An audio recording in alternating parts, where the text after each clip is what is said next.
And thank you for being with us here at 10 o'clock. I'm Josh Chapin. New details tonight on that deadly bus crash that killed 5 and hurt 44 people in Stafford County.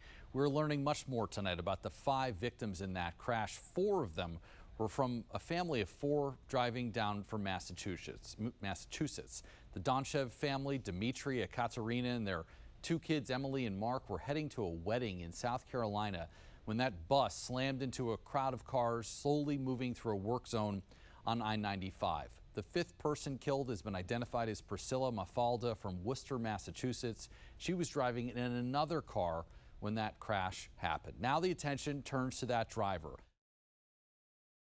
He's been charged with 2 counts of involuntary manslaughter, and more charges could be on the way. Our Felicia Ashley breaks down what comes next from the NTSB and what investigators believe happened early Friday morning.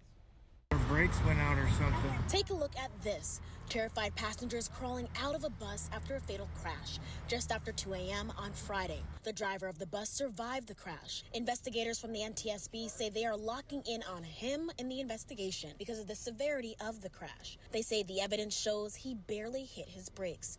He's now facing 2 counts of involuntary manslaughter, and more charges could be on the way. Our vehicle factors group.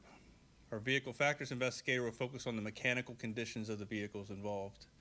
We'll conduct examinations of subcomponents such as brakes, steering, and suspension, and ensure that they are in line with applicable standards. Investigators say traffic slowed down in a work zone on Interstate 95 southbound in Stafford County. They say the driver of the motor coach did not slow down and plowed into a vehicle, which caused a domino effect of multiple cars. 5 people were killed, including 2 children, and 44 people were taken to the hospital. Our investigative team will be on scene for 5 to 7 days. A preliminary report is expected to be published within 30 days. We're walking the path where that bus veered off the road. Take a look at the tracks still ingrained in this ground. But take a look at this. This is where the bus ended up, in this ditch near this body of water. You can see the heavy impact when it slammed into this ground. And this is where people who were on that bus had to escape.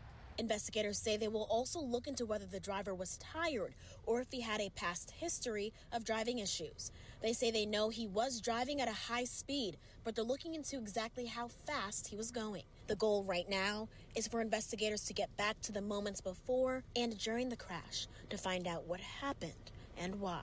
Reporting from Stafford, Virginia, Felicia Ashley, 7 News.